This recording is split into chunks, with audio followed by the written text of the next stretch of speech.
Welcome to episode 4 of Chat with the Chair. I'm your host, CFMA's 2022-23 Chair, Tom Borgia. You might have noticed that the name of the series and my title have changed because CFMA members have recently approved a bylaw amendment to change chairman to chair. This change was made in support of CFMA's diversity and inclusion efforts. Today, I'm sitting down with Rich Brown, controller at CSDI Construction, Incorporated, in Boise, Idaho, and Rory Carlson, corporate controller at Superior Construction in Portage, Indiana. Welcome. Hey, thank you, Tom. Thanks, Tom. Appreciate you having us. All right, let's get started with some rapid fire questions. Rich, you're up first. Okay. Do you have a secret talent? I do. Yeah, I've got some public talents, but people don't know that I used to do a lot of magic tricks. So you'd think I would have brought one for you, but I didn't. So you just got to take my word for it. Magic tricks. Oh, that's pretty impressive. I mean, you can't say that and not have a trick. You don't have one trick you can throw out there for I us? didn't. No. Okay, well, hang on. I'm going to hit you with one of these real quick. That sort of stuff. Yeah. I like it. I like it. Awesome. All right. Okay, Rory, you're next. I'm a father of 2, so I'm curious. Do you have children? I do. Actually, I'm a father of 2 as well. So if you walk around my house, you'll see a lot of purses, dresses, and dolls around. So if you haven't guessed, I'm a girl dad. My oldest daughter, Summer, she's 3, and then my youngest daughter, Callie, she just turned 1. Awesome. Sounds like you've got your hands full. Yeah, I never thought I'd be putting finger polish on my nails, but apparently that's a thing that I just started this past week on my oldest daughter. So, well, embrace it while you can. My 2 are 12 and 14, and I've got one of each. So we're tripping over dresses and jewelry and everything else, but also throwing baseballs and footballs across the house. It never ends, but enjoy it while you can. all right, noted. All right. Next one up. Now I have a question for both of you. You've both been recognized as CFMA's Rising Stars. What is something that's helped you in your journey to get you to where you are today? Rich, why don't we start with you? Ooh. So I definitely think of the person who nominated me as a rising star, as somebody who helped me get to where I am today. This guy named Travis in our chapter, a former president and an active board member. And it's been really great having people around that, for the last 6, 7, 8 years, the same faces and same kind of commitment, and not just showing me how to do, CFMA leadership, but also how to be a controller, because there's nobody at my company who knows how to do that except for me. And so having the CFMA presence has been huge.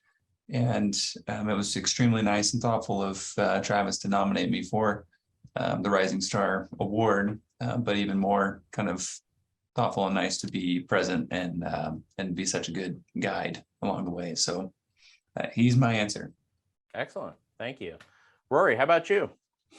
Yeah, definitely want to acknowledge everyone who nominated me for my team. It's kind of a surprise when I got that nomination, for sure. But there are a lot of people in the business side of things that's helped me kind of shape my journey. But I think what started is more on the personal side. So my dad, he's a single parent raising 2 kids, waking up in the morning about 3 a.m., going to work, coming back, getting us ready for school.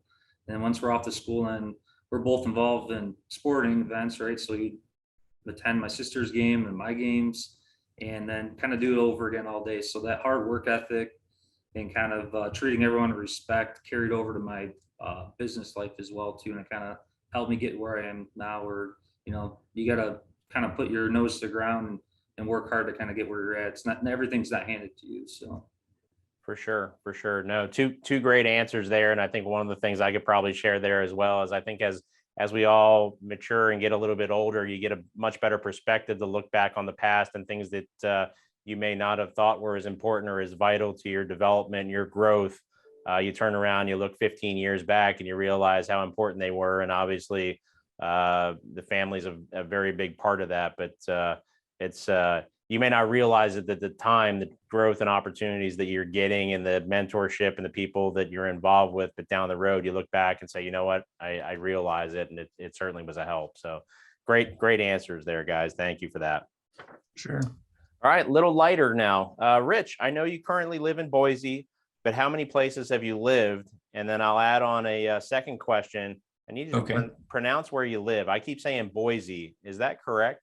Yeah, so it's I believe it's called a shibboleth when you have like the pronunciation of a word as sort of an indicator of whether or not you're in that group.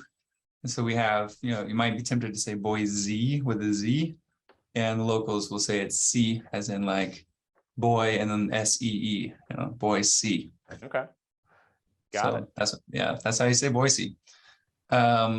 So yeah, this is it's a little tip that the question's pre-planned because I had to do the math. I had to like look at it, look back and count. So I lived in 7 cities, and then within those cities, I lived in 18 homes.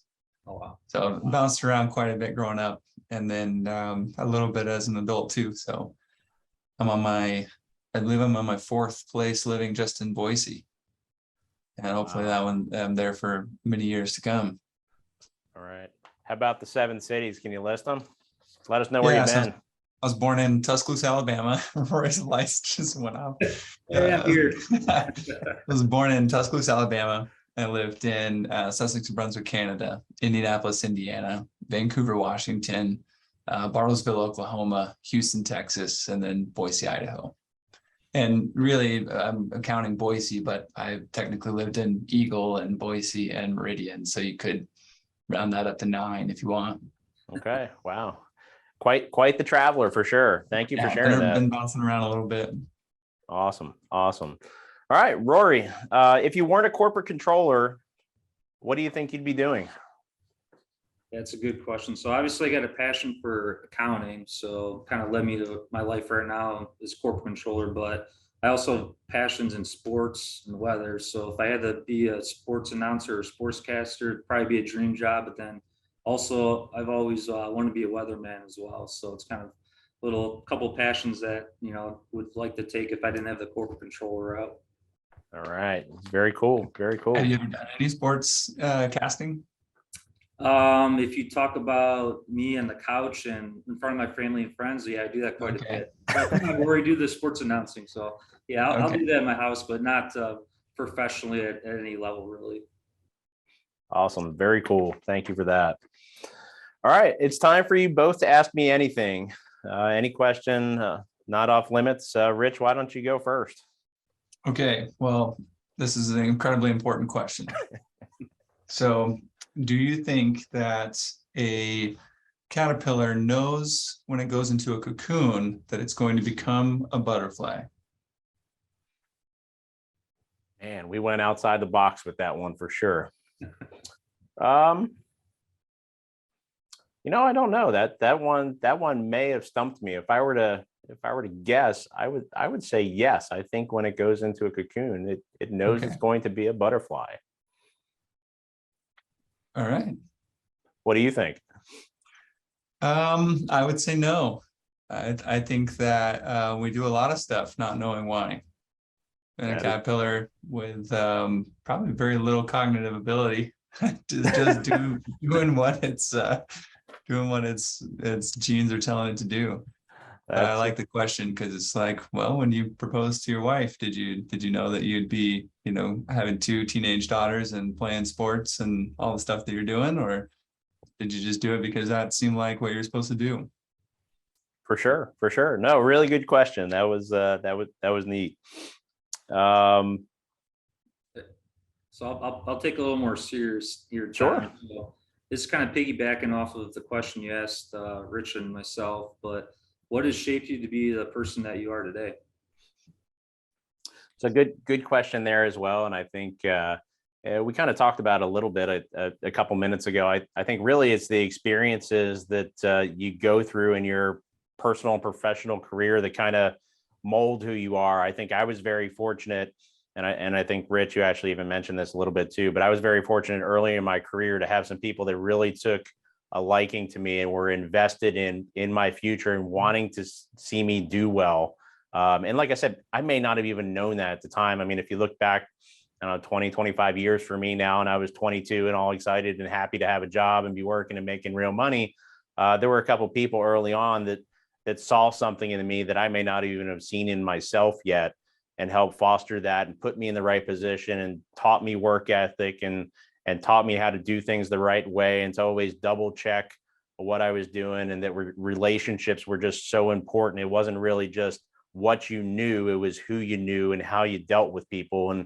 And really, I'm a melting pot of experiences throughout the years that have kind of helped me grow into who I am today. And I would tell you, even sitting here now as the chair for 2022-23, if you asked me 6, 7, 8 years ago, would I have envisioned myself in this position? The answer is no. I think I was very happy doing what I was doing with our company, our organization, and my family on a personal standpoint. But I kind of had a calling, and some very good people within CFMA said, hey, you'd be great at doing this. You need to be involved. And I jumped right in. And obviously I'm sitting in the chair I am today. But all of those experiences and people over my almost 25 years of doing this have kind of made me who I am. And I continue to learn. I think that's the best part, right? So even speaking to you guys today, you're able to learn and take some things and establish new relationships with people. That's the special part of the business. I mean, for all of us in CFMA and within construction finance, the day-to-day accounting stuff, that's really our blocking and tackling. We all know that, right? But it's really the relationships and how you're able to cultivate them and work together with people that makes something really special. So I've been fortunate to have a lot of that in my career. So great question there. Rory and Rich, it's been a lot of fun. Great chatting with you both today. Thanks for joining me on Chat with the Chair.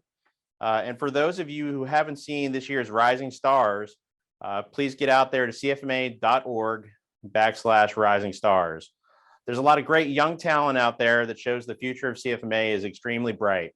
And for all our viewers at home, thanks for watching, and be sure to join me next month as I sit down and get to know a couple of new people within CFMA. So until we speak again, be good, and we'll talk soon.